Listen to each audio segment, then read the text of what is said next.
আসসালামু আলাইকুম বন্ধুরা, আজকে আমরা আসলাম একটা মুখী কচুর জমিতে। দেখতে পাচ্ছেন কি সুন্দর মুখী কচুর গাছ হয়েছে। দেখুন, আজকে আপনাদেরকে এই মুখী কচু বিষয়ে টোটাল বিস্তারিত আপনাদেরকে জানিয়ে দেওয়ার চেষ্টা করব কিভাবে এই মুখী কচু চাষ করে অনেক ফলন পাওয়া সম্ভব, ও এমনকি এই মুখী কচুর কি রোগ বালাই দেখা দেয়, এমনকি সেই রোগ থেকে আপনারা কিভাবে প্রতিকার মিলবে সেই বিষয়গুলো আপনাদেরকে জানিয়ে দেওয়ার চেষ্টা করব। দেখুন, বাংলাদেশের মাটি ও আবহাওয়া মুখী কচুর জন্য অত্যন্ত উপযোগী একটি ফসল। আপনারা চাইলে এই মুখী কচু চাষাবাদ করতে পারেন। মুখী কচু মাটি ও জলবায়ুর জন্য যে জিনিসগুলো প্রয়োজন হবে, যেমন সারাদিন রোদ পায় এমন স্থান মুখী কচু জন্মানো উচিত। দোআঁশ ও বেলে দোআঁশ মাটি মুখী কচু চাষের জন্য সবচাইতে উপযোগী, তবে প্রচুর পানির জৈব পদার্থ থাকা উচিত। এই ফসলের জন্য উষ্ণ আর্দ্র জলবায়ু প্রয়োজন। আপনারা এই বিষয়গুলো লক্ষ্য রেখে এই মুখী কচু চাষাবাদ করবেন। দেখুন, মুখী কচু বিষয়ে আপনারা কি জাত লাগাবেন সেই বিষয়টি আপনাদেরকে জানিয়ে দেওয়ার চেষ্টা করি। দেখুন, বাংলাদেশে মুখী কচুর অসংখ্য স্থানীয় জাত আছে, তবে আশানুরূপ ফল পেতে উচ্চ ফলনশীল জাত চাষ করতে হবে। এই উদ্দেশ্যে বাংলাদেশে কৃষি গবেষক প্রতিষ্ঠান বিলাসী নামে মুখী কচু একটি উচ্চ ফলনশীল জাত উদ্ভাবন করেছে। আপনারা চাইলেই এই মুখী কচুর এই জাতটি লাগাতে পারেন, কারণ এই মুখী কচুর এই জাত খুবই মসৃণ ও ডিম্বাকৃতি। এটি পাতার মোড়ক সহজে আক্রান্ত হয় না ও পোকামাকড় আক্রান্ত কম। সিদ্ধ করলে মুখী কচু সমানভাবে সিদ্ধ হয়। আপনারা চাইলে এই ধরনের জাত চাষাবাদ করতে পারেন। দেখুন, মুখী কচুর জীবনকাল 180 থেকে 200 দিন পর্যন্ত হয়ে থাকে। জমি তৈরির বিষয়ে আপনাদেরকে কিছু জানিয়ে দেওয়ার চেষ্টা করছি। মাটির জো থাকা অবস্থায় জমির প্রকারভেদ 4 থেকে 5টি লম্বা আড়াআড়ি চাষ দিয়ে মই দিতে হবে।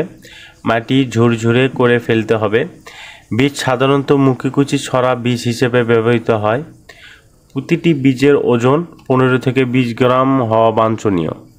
প্রতি শতকে জমিতে রোপণের জন্য উপযুক্ত ওজনের 2 থেকে 2.5 কেজি মানে 2.5 কেজি পর্যন্ত বীজ প্রয়োজন হয়।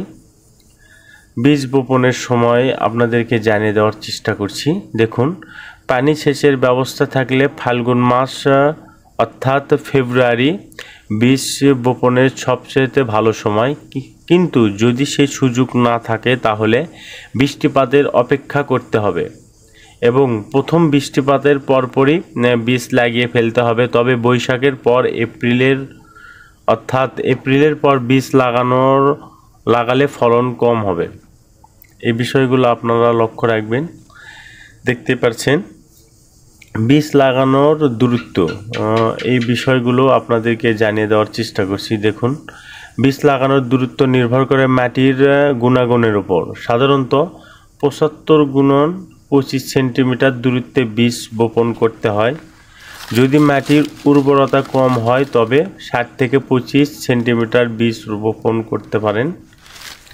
সার প্রয়োগের কিছু বিষয়গুলো আপনাদেরকে জানিয়ে দেওয়ার চেষ্টা করি। দেখুন, 1 শতকে গোবর 61 কেজি, ইউরিয়া 1 শতকে 600 গ্রাম, টিএসপি 500 গ্রাম 1 শতকে, এমওপি 700 গ্রাম 1 শতকে, এগুলো আপনারা প্রয়োগ করবেন। জমি তৈরির সময় ইউরিয়া ছাড়া অন্য সবটুকু সার জমিতে প্রয়োগ করতে হবে।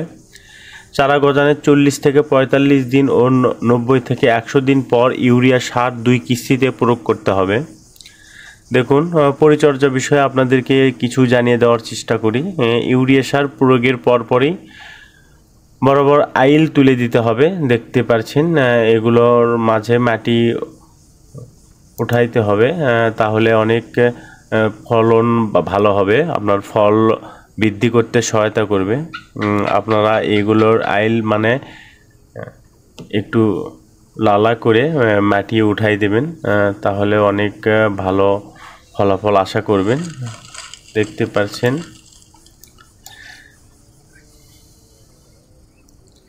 দেখুন, যেসব এলাকার বৃষ্টিপাত বেশি হয় সেখানে গাছের গোড়ায় খড় কুটো দিয়ে ঢেকে রাখলে উপকার পাওয়া যায়। তাছাড়া চারা গজানো থেকে শুরু করে ফসল উঠানোর প্রায় 1 মাস পূর্ব পর্যন্ত জমি অবশ্যই আগাছা মুক্ত রাখতে হবে। দেখুন, পোকামাকড়ের কিছু প্রতিকার বিষয়ে আপনাদেরকে জানিয়ে দেওয়ার চেষ্টা করি। পোকামাকড়ের মধ্যে ক্ষুদ্র মাকড়সার মাইট ও জাপ পোকার আক্রমণ দেখা যায়। এই পোকা ও মাকড়সা দমনের জন্য আপনারা প্রতি লিটার পানিতে 2 মিলি নিউরন অথবা অ্যান্ড্রোডিন অথবা ট্রক অথবা এডমায়ার বা যে কোনো মাইট দমনকারী ওষুধ মিশিয়ে 10 থেকে 15 দিন পর পর জমিতে প্রয়োগ করে এই মাকড় দমন করা যায়। কোনো সময় পোভোলিয়া ক্যারাপিলারের দ্বারা আক্রান্ত হতে দেখা যায়। এর হাত থেকে পিষে যে কোনো স্পর্শ ওষুধ মিশিয়ে গাছে প্রয়োগ করলে এই পোকা সহজেই দমন করা যায়। রোগবালাইয়ের প্রতিকার বিষয়ে আপনাদেরকে কিছু জানিয়ে দেওয়ার চেষ্টা করি। দেখুন, কচুতে পাতা পোড়া রোগ ও কাণ্ড পচা রোগ আক্রান্ত দেখা যায়। পাতা পোড়া রোগ দেখা দেওয়ার সাথে সাথে ডায়েথেন M45 অথবা রেডোমিল গোল্ড 2 মিলি করে লিটারে পানিতে মিশিয়ে 1 মাস অন্তর 3 বার প্রয়োগ করতে হবে। কাণ্ড পচা রোগ হলে 1 থেকে 2 গ্রাম রেডোমিল প্রতি লিটার পানিতে মিশিয়ে গাছে প্রয়োগ করতে হবে। ওষুধের সাথে সাথে সাবানের গুঁড়া মিশালে ভালো হয়। আপনারা দেখতে পাচ্ছেন, আপনারা এইভাবে এই রোগগুলো দেখা দিলে আপনারা এই ওষুধগুলো স্প্রে করে দিবেন। আশা করছি আপনারা এই মুখে কচুর অনেক ভালো ফলাফল আশা করবেন, অনেক ভালো ফলন পেয়ে থাকবেন। দেখুন, ফল সংগ্রহের বিষয়ে কিছু তথ্য আপনাদেরকে জানিয়ে দেওয়ার চেষ্টা করি। মুখী কচুর গাছগুলো যখন হলদে হয়ে শুকিয়ে যেতে থাকে তখনই এই কচু উঠানোর সময়। পরিপক্ক লাভের পর প্রয়োজন রোদে ফসল কয়েক মাস খেতে রেখে দেওয়া যাবে। এতে প্রায় 6 থেকে 7 মাস সময় লাগে। অবশ্য আগাম বাজার ধরতে হলে 2 থেকে 1 মাস আগে মুখী কচু উঠিয়ে বাজারজাত করা যেতে পারে। আপনারা এই বিষয়গুলো লক্ষ্য রেখে আপনারা মুখী কচু চাষাবাদ করবেন। আশা করছি আপনারা শতক প্রতি 4 থেকে 5 মণ ফলন পাওয়া সম্ভব হবে।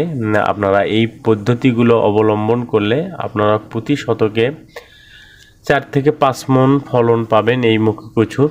আশা করছি আমার এই পরামর্শগুলো আপনারা ফলো করবেন, তাহলে অবশ্যই অনেক উপকৃত হবেন, অনেক লাভবান হওয়া সম্ভব হবে। তাহলে আজকে এ পর্যন্ত। সবাই ভালো থাকবেন, সুস্থ থাকবেন। আসসালামু আলাইকুম ওয়া রাহমাতুল্লাহ।